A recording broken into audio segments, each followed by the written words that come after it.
Welcome everybody to episode number 4 of Bombs Away. Thank you so much for joining us again. I appreciate all the love we've been getting on Bombs Away. This week what I wanted to cover is audience targeting, because so many people have been messaging me and saying, Kim, we're doing this audience targeting, we're going out there, Facebook's got all these new functions, how is this actually working? And that's why I'm standing in front of our whiteboard today, so I can give you a bit more of an insight and intro into how this is working. So you're going out there, you've got this whole big world of marketing, you've got this whole big world that you can market to, and you're selecting certain interests, behaviors, demographics, and you're marketing towards them. So let's just say you're in the health industry, or actually just go for a professional services industry. So you're going out there and you're targeting people that, let's just say, have a mortgage on their home. So you're targeting people that have a mortgage, people that like, let's say, the banks, people that have home insurance, things like that, and you're putting them all into your targeting. And what you probably think that you're doing is you're going, great, I'm marketing to these people and these people and these people. That's incorrect.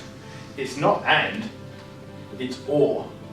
So whilst you think you have everyone combined in this big circle here, what actually happened is you're only getting it's this one, or it's this one, or it's this one.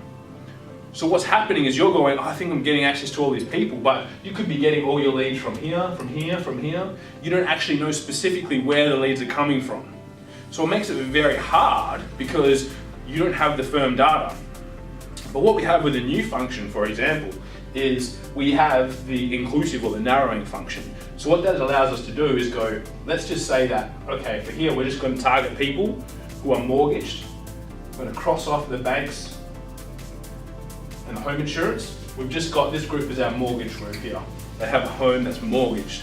What we're going to do is we're going to add in, on this side, people that like Commonwealth Bank or NAB or something like that, our banks. And then what Facebook allows us to do is we're only marketing to this cross section in the middle. So only people that like this and this. So we're going for the and function as opposed to the or. So this is something that allows you to get much more targeted, and I'll give you a live example. We'll jump down into the computer in just a second, but I just wanted to map this out because so many people, like a lot of my friends, there's a couple of people I've been talking to about this and going, we're pulling our hair out because people think that they're doing something right, but they're actually doing something completely different. And depending upon what you narrow upon, again, can be even worse. So this is just a short function and a short video to go, actually, this week, it's got some bombs dropped on me. Let me go away and think about it. How am I approaching this? Am I approaching it correctly or am I not approaching it correctly? So I just want you to go away and really think about that. What's going to happen now is I'm going to jump into our computer and I'm going to show you how we set that up. And then from there, we'll come back and we'll have a little bit more of a chat. So now we're just going to cut over to the computer. So guys, I just wanted to show you how that actual exclusion and inclusion targeting works in here. So you can see if you're adding in all these interests, what's actually happening is that you're not targeting all of them at once. It's not this and this and this and this. It's or this or this or this or this. So what really helps is when we can narrow or exclude people from that audience, it really helps. So you can exclude people that, for example, like your page, you can exclude people that,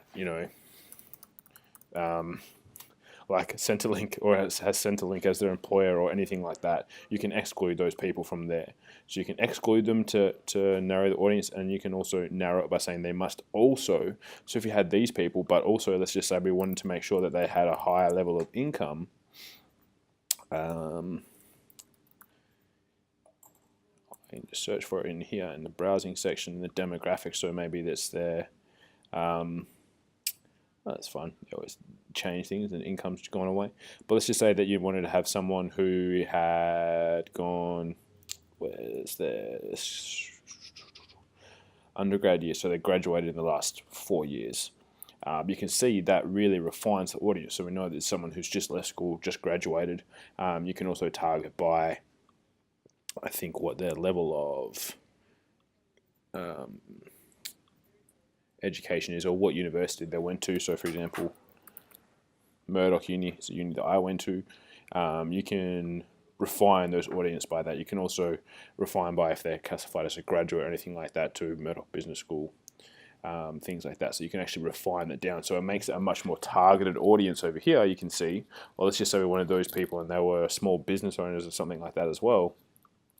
You can really start to refine the audience that you're working with, which just means that you can get a more targeted audience and it's going to get a better result. So if we're looking for business owners who have back pain and things, we've only got about 1,000 people to work with in our location range. So you can really start to refine down. That's because I chose the wrong one there. And that's another thing to be careful of, because for example with small business owners in here, you've got employers, fields of study, job titles, but I'm looking for the one that is a behavior down here. So there's 4 or 5 different choices, so make sure you choose. So this one is better.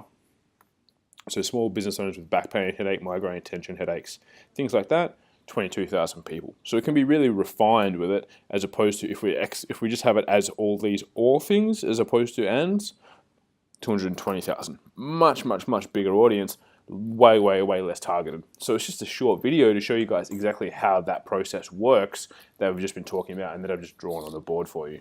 Great, guys, and I really hope that you understand now, even more so after seeing it actually on the computer, actually in Facebook, how this actually works. You know, because if you can understand this, this is one of the biggest parts to your marketing, to your advertising on Facebook, and it's going to get you the best result. So really start to think, really start to try and understand how this is going to apply to what you're doing. So, you know, we've had a lot of feedback. We've been working with a lot of people now, which has been great. And they're sending in questions and inquiries and things like that. So we have a few more cool videos like we had in episode 3. But if you have any questions specific for your business, please just put them down below, post up, email us, whatever it is, because we're here to try and help you. Really want to try and help you get the best you can out of Facebook ads, because we understand sometimes it can be a little bit scary, a little bit uncertain, going out there and actually trying to put some money into advertising. So if you have any questions, please feel free to shoot them through, and we look forward to seeing you guys next week. So that's it, guys, from this episode of